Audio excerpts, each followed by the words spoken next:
سامعین اکرام، اب تک آپ دیگر علماء اکرام تو سماعت فرما رہے تھے، اور یقین جانیے ہمارے درمیان اور بھی حضرات تشریف فرما ہیں۔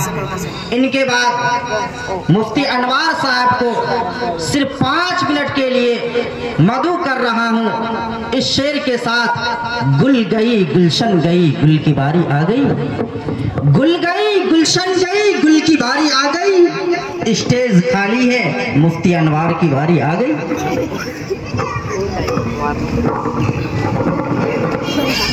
الحمد لله الذي خلق الإنس والجن وخلق السماوات والأرض وخلق كل شيء فقدره تقديرا.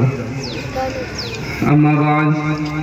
أعوذ بالله من الشيطان الرجيم. بسم الله الرحمن الرحيم. الصالحات قانتات حافظات للغيب بما حفظ الله. وقال النبي صلى الله تعالى عليه وسلم: الدنيا متاع وخير متاع الدنيا المرأة الصالحة، او كما قال عليه الصلاة والسلام. میرے عزیز بھائیوں اور دینی بہنوں، میں چند چیزیں ہمارے جو باہر کے مہمانان کرام ہیں وہ تشریف فرما ہیں، تشریف لا چکے ہیں، اور یہ انہی کا حق ہے اور ہم سب انہی کو سننے کے لیے یہاں جمع بھی ہوئے ہیں۔ میں چند چیزیں، چونکہ یہ عورتوں کا اجتماع ہے خاص طور سے، اس مناسبت سے چند چیزیں عرض کرنا چاہتا ہوں کہ دین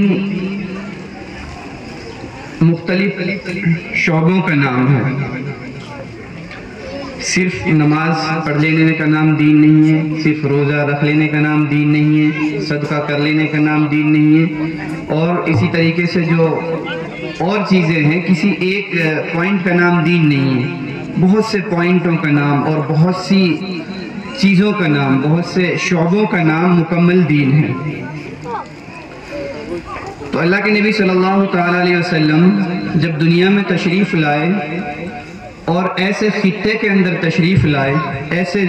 علاقے کے اندر تشریف لائے کہ جہاں دنیا کی سب سے زیادہ برائیاں ہو رہی تھی، جہاں سب سے زیادہ جہالت تھی، جہاں سب سے زیادہ گمراہی تھی، تاریکی پھیلی ہوئی تھی، اور وہاں انسانیت کو چھوڑ گئے تھے، انسانیت سے نیچے جا چکے تھے۔ ابھی جیسے مولانا بیان فرما رہے تھے ہمارے مولانا شمس الدین صاحب، ان میں سے ایک مثال انہوں نے دی تھی ایک زندہ درگور کرنے کی ایک بیٹی کی، اس سے مجھے یہ 2-3 باتیں ذہن میں آئی، وہی میں عرض کرنا چاہتا ہوں کہ جب ایسی زمین کے اندر، ایسے علاقے اور ایسے خطے کے اندر کائنات کے اور انسانیت کے رہبر اور رحمت کائنات، رحمت انسانیت، رحمت للعالمین صلی اللہ تعالیٰ علیہ وسلم جب اس زمین کے اندر آتے ہیں تو وہ جہاں ساری تاریکیوں کو ختم کر دیتے ہیں، ان کے آنے سے وہ تاریکیاں روشنی میں بدل جاتی ہیں، وہ گمراہیاں ہدایت میں بدل جاتی ہیں، اور وہی انسان ایک اعلیٰ انسانیت پر پہنچ جاتے ہیں۔ تو ان کے جہاں اور ساری چیزوں کے اوپر محنت تھی، وہاں انہوں نے خاص طور سے جو وہ رحمت بن کر آئے تھے پوری کائنات کے لیے اور پوری انسانیت اور پور مخلوقات کے لیے، ان میں سے اسی طرح وہ رحمت بن کر آئے تھے عورت ذات کے لیے۔ اللہ کے نبی صلی اللہ تعالیٰ علیہ وسلم جب اس دنیا کے اندر تشریف لائے تو اس وقت سب سے زیادہ اگر کسی چیز کو ذلیل کر رکھا تھا دنیا والوں نے تو وہ تھی عورت۔ وہ کسی بھی شکل میں ہو، بیٹیوں کی مثال ابھی آپ نے سنی تھی، لیکن اگر وہ ماں کی شکل میں تھی تو ماؤں کو اس وقت ذلیل کیا جا رہا تھا، اور اگر وہ بیوی کی شکل میں تھی تو بیویوں کو تو ٹیشو پیپر کی طرح یوز کیا جا رہا تھا، استعمال کیا جا رہا تھا کہ استعمال کرو اور پھینک دو۔ یورپ والوں کی سوچ ان کے ذہنوں کے اندر راسخ ہو چکی تھی کہ جیسے یورپ والوں کی ایک سوچ تھی کہ عورت صرف استعمال کرنے کی چیز ہے، اس سے زیادہ کچھ نہیں، تو اسی کے اوپر وہ عمل پیرا تھے۔ تو میری بہنوں، اللہ کے نبی صلی اللہ تعالیٰ علیہ وسلم اور پوری کائنات کے لیے رحمت بن کر آئے سو آئے، لیکن خاص طور سے عورت ذات کے لیے وہ اتنی بڑی رحمت بن کر آئے کہ جن ماؤں کو ذلیل کیا جا رہا تھا تو اللہ کے نبی صلی اللہ علیہ وسلم نے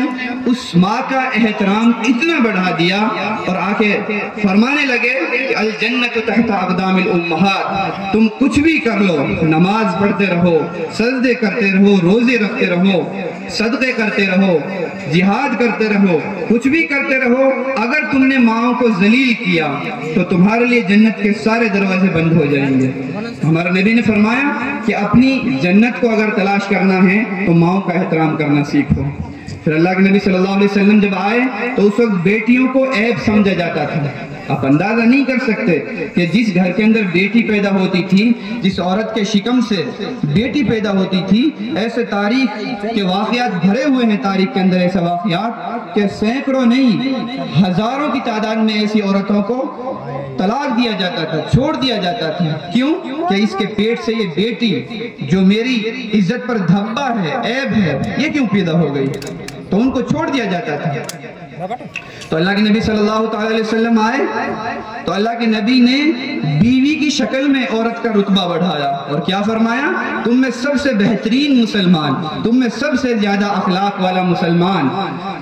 اور تم میں سب سے اچھا انسان وہ ہے جو اپنی بیوی کے ساتھ اچھائی سے پیش آئے۔